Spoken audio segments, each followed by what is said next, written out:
In 1970, in a small apartment in Connecticut, a nursing student named Donna received a birthday gift that seemed innocent.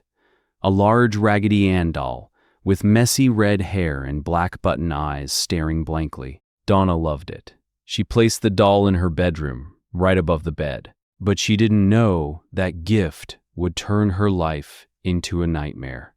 At first, small, strange things began to happen. Donna and her roommate Angie started to notice the doll was moving on its own.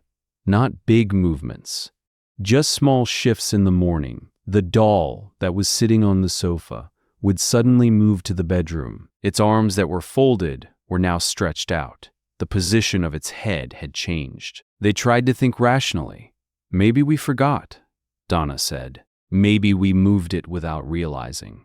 But then, something more terrifying happened. One day they came home and found small notes written in a child's handwriting. Simple words. Help us. And help Lou. Lou was their friend. What made them shiver was there was no paper in that apartment. And the writing? It looked like it was made with an old pencil, exactly the way a small child would write decades ago. Donna and Angie were terrified. They asked for help from a spiritual medium. The medium came, sat in front of the doll, and began to speak with it. And this is what they heard. The medium said there was the spirit of a little girl named Annabelle Higgins living inside the doll. She said the girl died on the land where the apartment was built years ago. Her spirit was lonely and just wanted to be accepted. Donna felt sorry.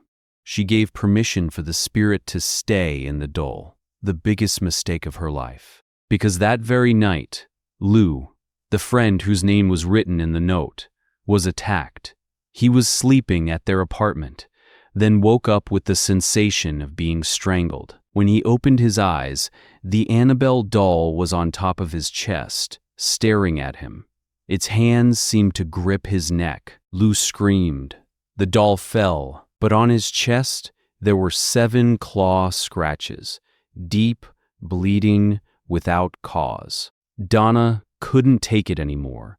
She contacted Ed and Lorraine Warren, a married couple of famous demonologists. Ed and Lorraine came, examining the doll carefully, and their conclusion was horrifying. "This is not the spirit of a small child," Lorraine said with a trembling voice. "This is an evil entity, a demon pretending to be a small child to gain permission to enter, and now it has attached itself to this doll." Ed explained, "The doll is not possessed. The doll is an inanimate object, but the demon uses it as a vessel, as a tool to manipulate, frighten, and eventually possess a vulnerable human. Its final goal? Lou. The demon wanted to possess Lou's body. Ed and Lorraine immediately took the doll, but their journey home was not easy. Their car suddenly broke down multiple times. The brakes suddenly didn't work on sharp turns. Ed had to sprinkle holy water on the doll while reading prayers repeatedly. Today, the Annabelle doll is kept in the Warrens' Occult Museum, inside a special glass case blessed by a priest. On top of the case, there's a warning sign. Warning, positively do not open.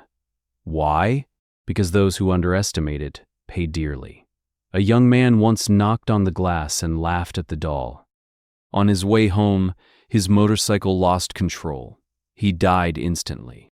Annabelle doesn't move anymore now, but according to Lorraine Warren, before she passed away, the doll is still alive, still waiting.